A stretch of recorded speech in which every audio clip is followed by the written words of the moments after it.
Hello. I'm Kyle. And I'm Collie. Welcome to our channel.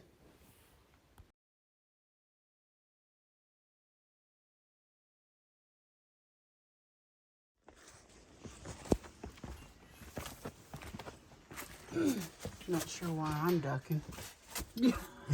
Makes me feel tall. Yeah, a few places you do have to duck a little or you get close. You go through. And we get to see these. They're in hibernation now. So you'll see them scattered throughout on the tour. You'll see them in their clusters or singular bats, solitary as you go through. These are Myotis vellifer bat. See them right up here in this crack. They can pack in anywhere. Yeah. We managed a campground in Colorado and we found bats in a wall of one of our cabins. And I had to tear all the siding off. Mm-hmm. Do that for sure. Find them a nice little winter home. Yeah. Yeah. As you go through, everything you see will be alabaster. What's the estimated age of this cave? About 1 million years. It was formed, this part of the United States was actually being formed about 270 million years ago through the Permian Age from the Permian Sea. So that extended from the Gulf of Mexico into the southern part of Nebraska, and it covered about 100,000 square miles. And that's what developed, well, not really developed, much of it deposited. And then once that upheaval occurred, that other development was done by water coming in. There's still water flowing through it. So it's considered a living cave because it has water seeping and water flowing. And we'll see some of that seepage later on too.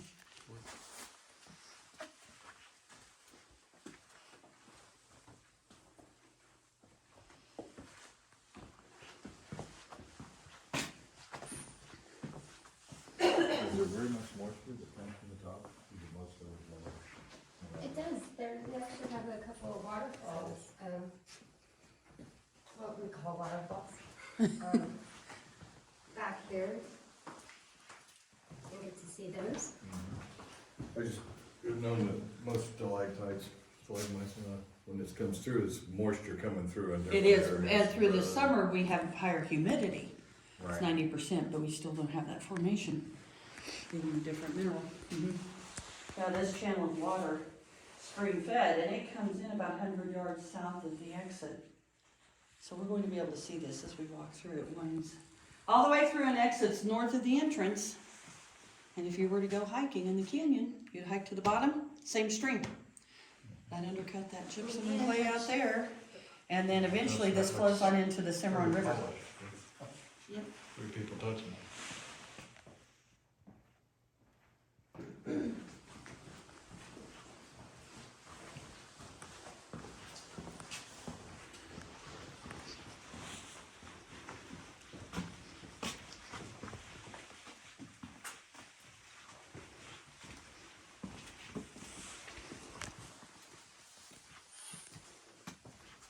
That's just a lot of moisture that covers it. Kim, what causes the formation for this rock? It's kind of like the popcorn. Oh, that's just where it shifted, broke off. Some of that from the water years ago, but then shifting, and it just leaves a rough edge. All the grooves and then it. Yeah. Interesting. When this cave was first discovered in modern times, were there any signs of human inhabitation? We don't know who first discovered it. We know people were just coming through right around the land run. Right. And I'm sure they were coming through well before that, just not any record of it. So really, as far as Native Americans might have called it home at some time. no, they didn't. They didn't. They really didn't. They didn't explore it like the white man. They would come into the openings. That'd be about as far as they would go. Their superstitions took over. Yeah. They believed once a person's spirit, once they died, their spirit returned to the earth. They didn't want to disturb that. And back then there were millions of bats in here. So they really didn't want to, they didn't know much about them and didn't really believe in all of them, the evil spirits they thought they carried. So they didn't explore much.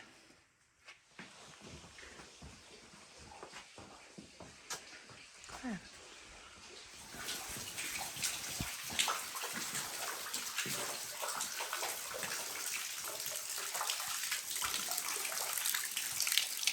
here is one of the places where the water seeps, actually, not the only place that seeps continuously in this whole cave.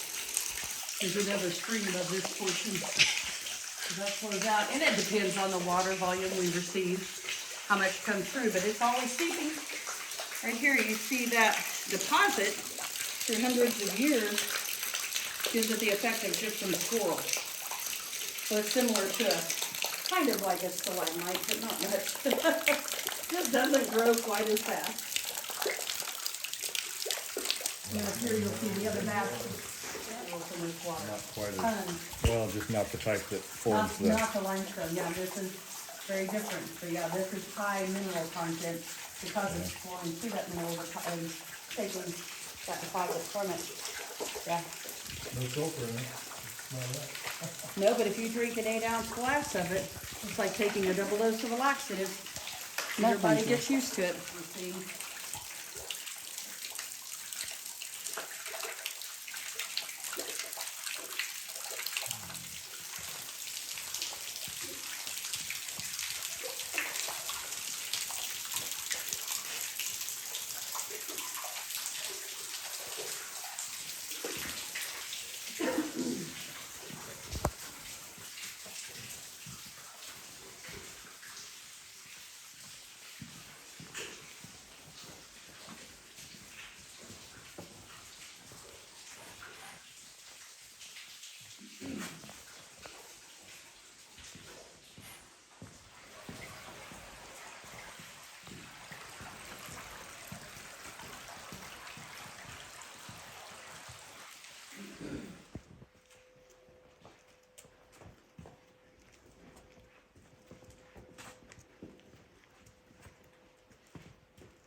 Yep. Yeah.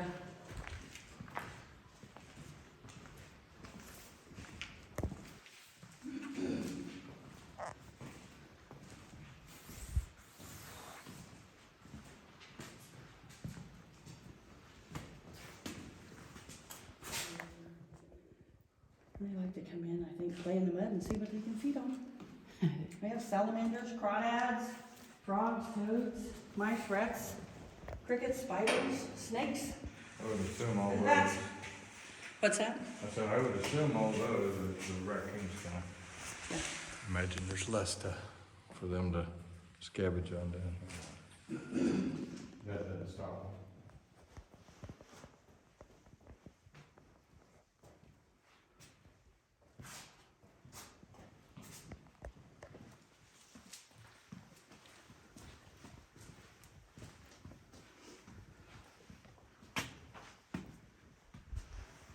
No bats. No, there they are.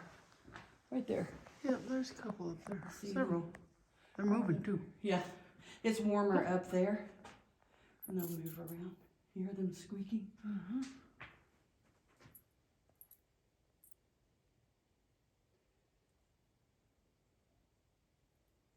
There's one flying around. Right here is where we were talking about, the reflection. Uh-huh. You can see down here, I've had people ask here, you look over and back down to the left and it looks like it goes down. It looks into really the deep. cave. It Yeah. looks really They deep. asked me if they could rappel. I'm like, sure, go ahead. You don't need much of a rope. And they kind of look at me like I'm just crazy. But this is 6 inches deep right here. Whole 6 feet deep. Not even that, it's 6 inches. It's enough to maybe get your feet wet. A little above that.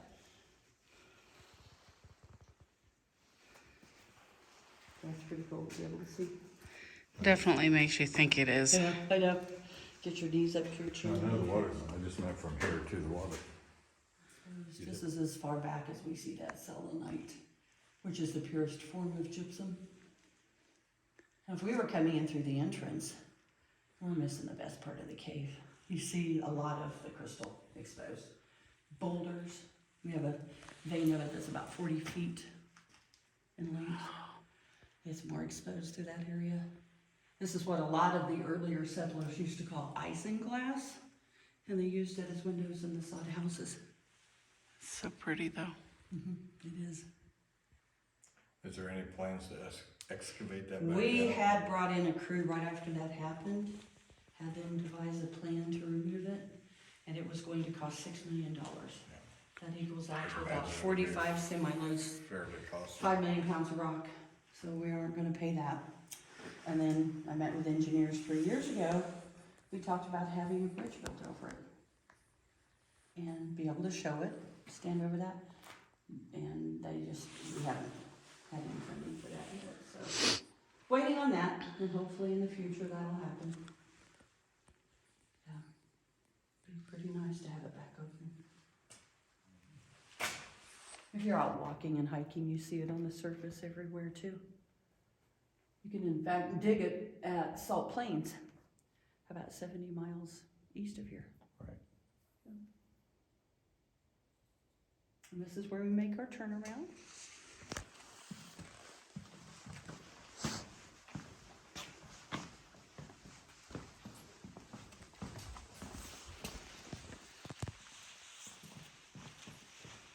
Now, most caves formed in the Ice Age when there's water flow and then the ice froze and broke and then melted. This was before the Ice Age. Before. And it was also formed by the water flow, because once that upheaval occurred, then other water sources flowed through. This was, like I said, once a waterway, just wasn't this large back then. Started out as hairline cracks and became larger through erosion and shifting. Right. Yeah.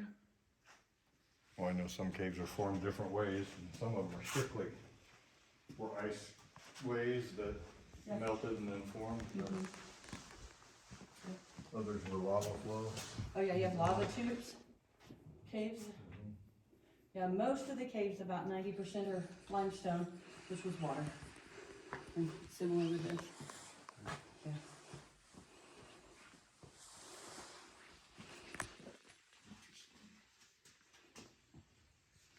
This is not an opening at all. But all these domes that you're seeing were formed by whirlpools of water. Most of it water trying to find its way out through the sinkholes above us. So in 1956, they made it into a state park, and been developing ever since. But he ended up giving imagination tours. He didn't know how the cave was formed, and he thought he would name these two domes Martha and George Washington's upside down bathtubs. I think he had a still around here somewhere, is what I tell everybody. This was Martha's tub with a soap dish and a faucet, George's headrest, his armrest, and his footrest. And I like this dome right here. See into the other layers. What you walk on most of the time is clay. And it's the same red dirt you see outside. Yeah. It's called the flower pot shale. What we travel through along the walls and the ceilings was called the medicine lodge gypsum. Nescatunga ceiling and the shimer layer on the surface. He called this cathedral dome because of its height. You know, these groups you were looking at right here, those are awesome. That's probably one of my favorite formations. It's very simple, but we don't see this anywhere else in the cave, and that's where the water levels were as it receded over thousands of years. Well, they're very consistent. And nothing else that I've seen in the cave is that consistent. Right. And a lot of it isn't because it shifted since then, so it's going to remove that. But right here, you can definitely see that. Obvious point, yeah. It's almost to the point of man-made looking. Right, but it's not. Quite. Not quite. Not quite. It looks, yeah, it reminds, I always say threads on a jar or crown molding. That's what it looks like. I like this stone right here too. Looks like a giant heart. Two whirlpools, opposite directions. You see where it started to form another heart right here next to it. Comes around, doesn't quite finish out, but it's close. It's very close. We call it Sweetheart Dome. And then a smaller half heart right in the center.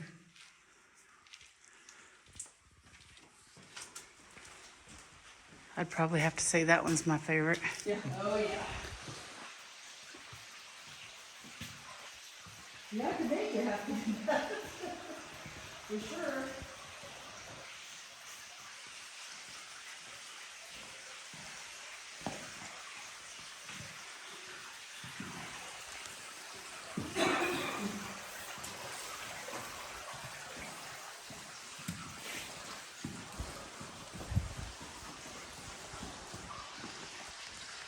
The openings you see into right here, they connect above that layer of gypsum through that clay. It's large enough for a human to crawl between the two. Natural. Mr. Grass named this one Keyhole Dome or Skeleton Key Dome. You can see that, all sorts of things.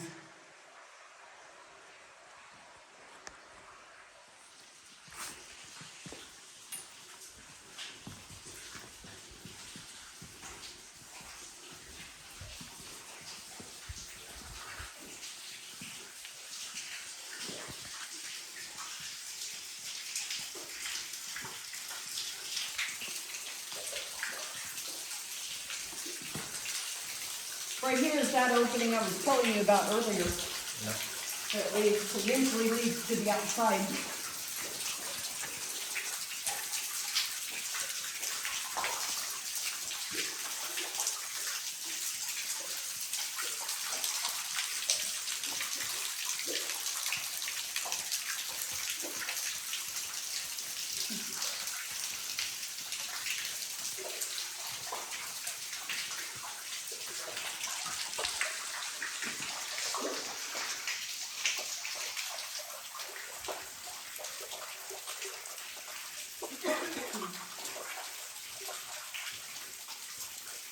This is part of that original pathway they used to take.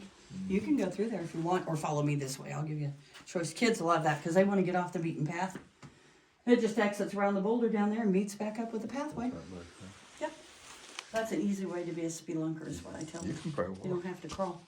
Yeah, you just crouch down and walk through. I'm not that tall either. I had a guy at 6'8" go through there. So it doesn't matter how tall you are or short. You can make it. You can say you're a caver now.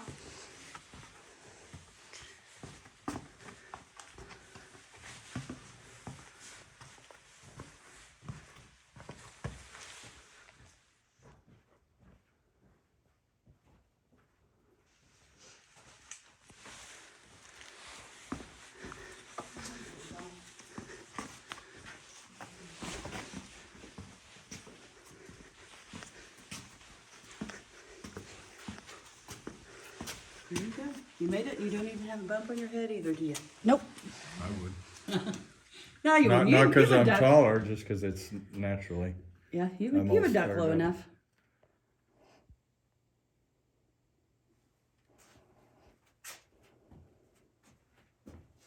Just that Right. temperature. It's still not bad. No, No. not at all. Nice when it's 100 degrees outside. Yeah, probably nicer to come in here in the summer than it is. You warm up a little in the winter. Right.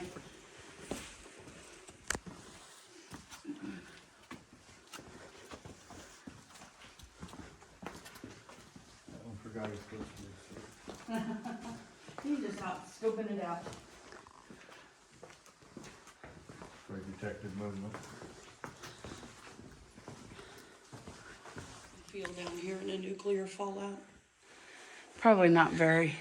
Good answer. That's what I think too. I always say it would make a great tornado shelter, and it would. Yeah, tornado shelter, I didn't yes. even know what was going on. But back in the late 50s, Civil Defense Department designated the whole cave as a fallout shelter. No. They brought in supplies in barrels that looked like this and had those stored throughout the cave. Had it packed right here at the exit and then other places. So if you were, they said the whole cave would house 3,080 people for 2 weeks. You would eat 1 meal a day. It's not even a meal, it's like a snack. You would eat a cracker, 2 vitamins, package of candy, and a cup of water. I would eat those bats by the end of 2 weeks. Yeah. I'm telling you. Forget that. They took it out in the late 60s, early 70s.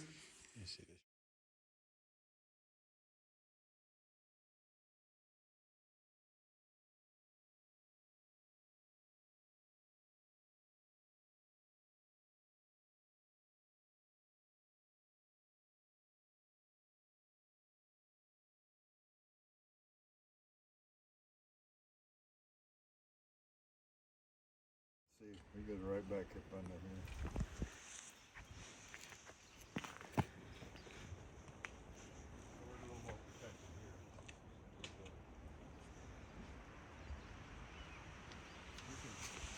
This is, Definitely where the entrance was. yeah. She said that we can't go into the entrance because they've had a cave-in close to the entrance. You can see a hole right through here where it goes down to where that goes. It talks about that stuff being right on top of the dam. Yep. It's everywhere.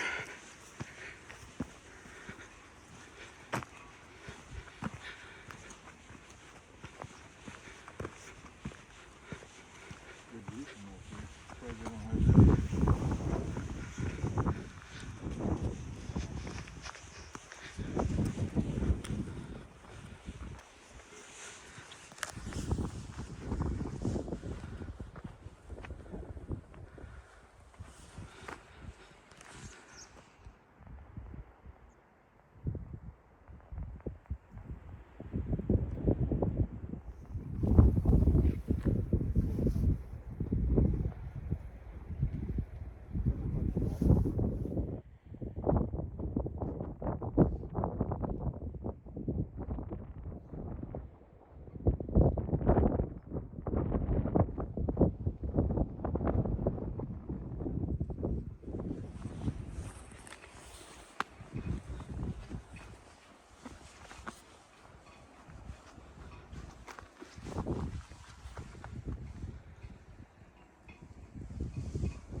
Thanks for watching this video.